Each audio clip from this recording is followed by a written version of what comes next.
What did I miss? Brian here, and well, today we got a little bit of a different video, as you could tell by the title and the thumbnail. Today I'm going to be giving an overview on a scope.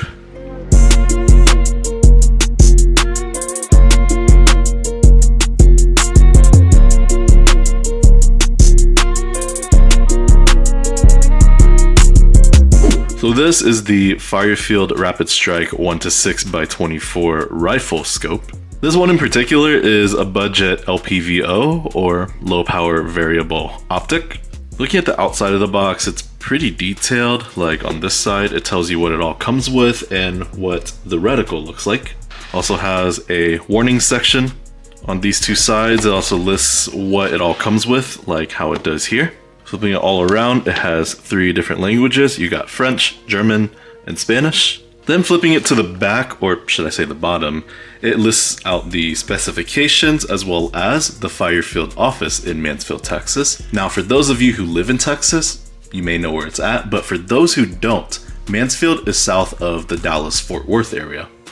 Let's go ahead and open the box. So here's everything that comes in the box. You got the scope itself, a lens cleaning cloth, a 6-point Torx key, a throw lever with a smaller Allen key, a honeycomb filter, a tool to help insert the battery itself, which is a CR2032 battery, and the owner's manual. I'm going to go ahead and remove the plastic from the scope. So here it is, the scope itself, and I gotta say, surprisingly, it's pretty light. So here we got the front of the scope, and here's the rear of the scope, so this is where you'd be looking through. And both ends have these pop-up caps, which is pretty cool.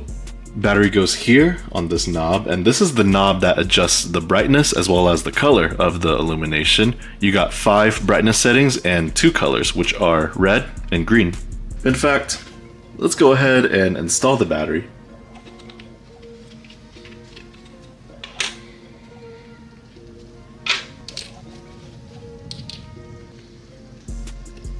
There we go.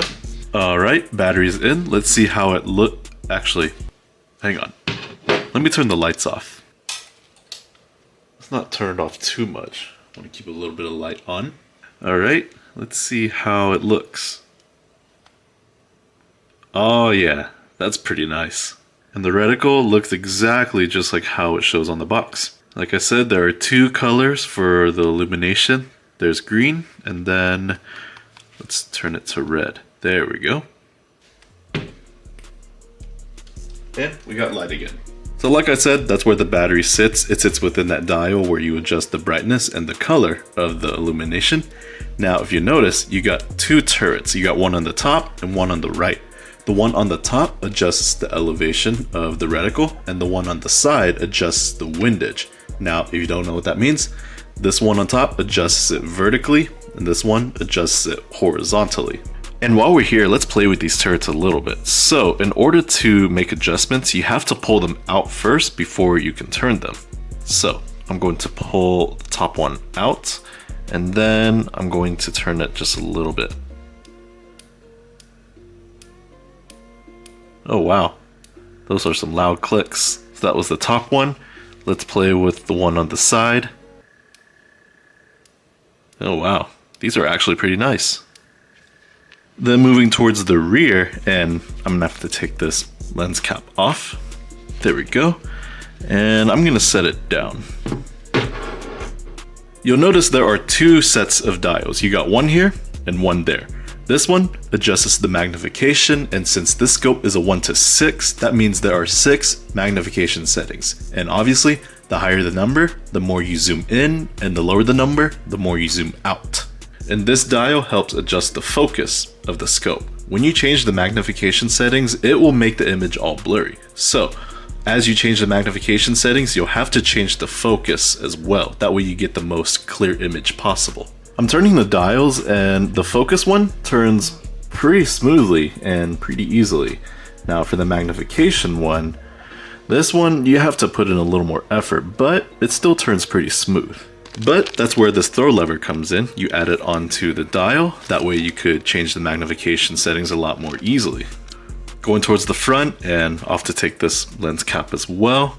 you'll notice at the top it says 1-6x24. Now normally these honeycomb filters would only serve one purpose, but they could actually serve multiple purposes. For one, if you're in combat or in a real life gunfight and you have a scope on your rifle or AR or firearm of some sort, having this honeycomb filter would help reduce the glares and reflections coming from the lenses. Without it, if light shines onto the lens, it could actually give away your position and bad guys or the enemies can see you. And also, if light shines on the lenses, it would interfere with your aiming. Now, for the airsoft side of things, if you have a scope mounted on your airsoft gun, it definitely helps to have a honeycomb filter because one, it helps prevent light from reflecting off the lenses, and two, it helps protect the lenses from getting shot out because unfortunately, optics are known to get shot out in airsoft, and you'll see people running around with optics that have cracked lenses. I'm going to go ahead and zoom out and put these lens caps back on. So here are my thoughts and opinions on this scope. It's light, the build quality is pretty good, at least in my opinion it's good, and for it being a budget scope, it surprisingly offers a lot. Some of the things I like about the scope are, one, the number of small add-ons and tools that come with the scope, like the tool to add the battery and the battery itself, the throw lever to add on to the magnification setting, the honeycomb filter, and the flip-up lens cover. You know, the small things. Another thing I like is making adjustments to the reticle is pretty easy, like the focus is smooth, the magnification is smooth. Now you gotta put in a little bit of effort, but still, it's smooth. And the clicks on the turrets, man, these clicks are audible. Like you could just hear it clicking as you turn them. Third thing I like about the scope is that this is an SFP scope, which stands for second focal plane. What that means is when you look through the scope and no matter how much you zoom in or zoom out, the reticle stays the same size. It never changes. And lastly, and I just realized this, the scope mount is included with the scope. Normally when you buy scopes, they don't come with the mounts. You have to buy them separately. But FireField included the scope mount with this one. Now some people would say this is a small add-on, but to me, that's a pretty big add-on because these scope mounts could be between $50 to $100 or several $100s. And so, enough talking, let's see how the scope performs. On the range, I tested the scope on a friend's double star AR chambering in 5.56. Sadly, I didn't have a bipod or anything stable to rest it on, so I just had to freehand it while sitting down. The target was 50 yards away, I had it set to max zoom, and I didn't need to move the reticle. The position of the reticle was pretty spot on right out of the box. The scope is surprisingly clear. I was able to get a good image of the target and was able to get 4 to 5 inch groupings. Again, this is freehanding it. Had I brought a bipod or a beanbag, I probably would have gone 1 to 2 inch groupings. One thing to bring up is when I turned on the green reticle at max brightness, it wasn't showing up as bright as how it did earlier in the video, but it was still there. Not sure if it was that bright outside or if it was the battery already draining, especially it being a brand new battery. Lastly, the eye relief isn't bad. It's easy to get a good view through the scope with very little adjusting. Overall, for a budget LPVO, this is a very nice scope. I figured I'd give this scope a try at an outdoor airsoft field, and the field I chose was CRZ Airsoft in Crosby, Texas.